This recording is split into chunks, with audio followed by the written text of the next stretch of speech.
another beautiful sunny morning here in Macau. The centre of attraction today is the climax of the 2 days racing, and that's the 30th Macau Grand Prix, which this year is for Formula 3 cars, and this year will be run over 2 legs of 15 laps apiece.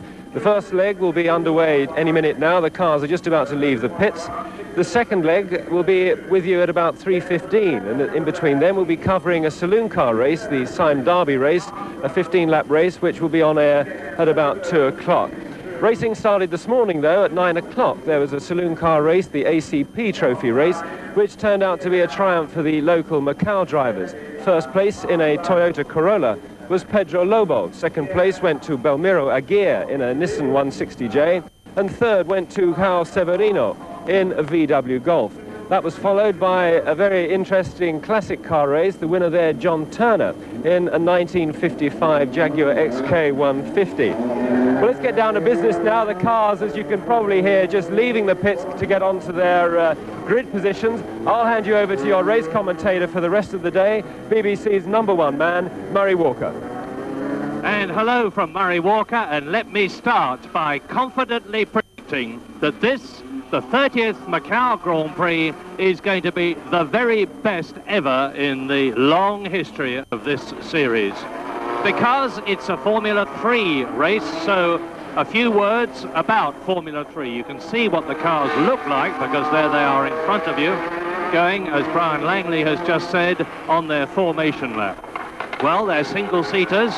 They are powered by 2,000cc engines, either Toyota engines, VW engines, or Alfa Romeo engines, which produce about 160 brake horsepower. They are constricted. There is an air restrictor in the injection system to stop too much air getting through, as a result of which they produce about 160 horsepower. They're all 4-cylinder engines. There is a minimum weight limit of 455 kilograms, and they are all using exactly the same type of Yokohama tyre. There are actually 2 major Formula 3 championships. There's the European Championship and there is the British Championship. And here today at Macau, for the very first time ever this year, the top British and continental drivers are meeting. And what an assembly of talent that is. It includes Grand Prix driver Roberto Guerrero. It includes Martin Brundle, who is almost certain to be driving a Formula 1 car next year.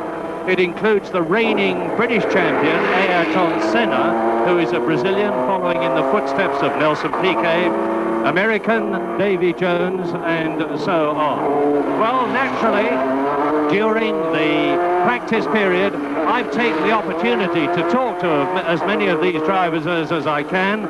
So let's hear, first of all, what the reigning British champion, Ayrton Senna, had to say.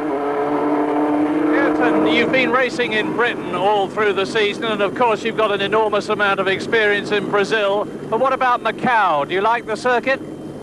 I think it's a very challenging circuit. You got a very straight line speed, big one. I think the fastest ever in Formula 3 I have been through this straight line, around 150 miles an hour. And then suddenly you have to go really, really slow on the very tight bends on the top of the hill. You are not allowed for a little mistake at all, otherwise you crash. And it's quite warm, nice, like Brazil, and I'm looking forward to the race. Is it difficult to set the car up when the 2 halves of the circuit are so different? It's not easy for sure, but it's not that difficult. I think if you have a bit experience and a good team, you can do a good job. Ayrton Senna.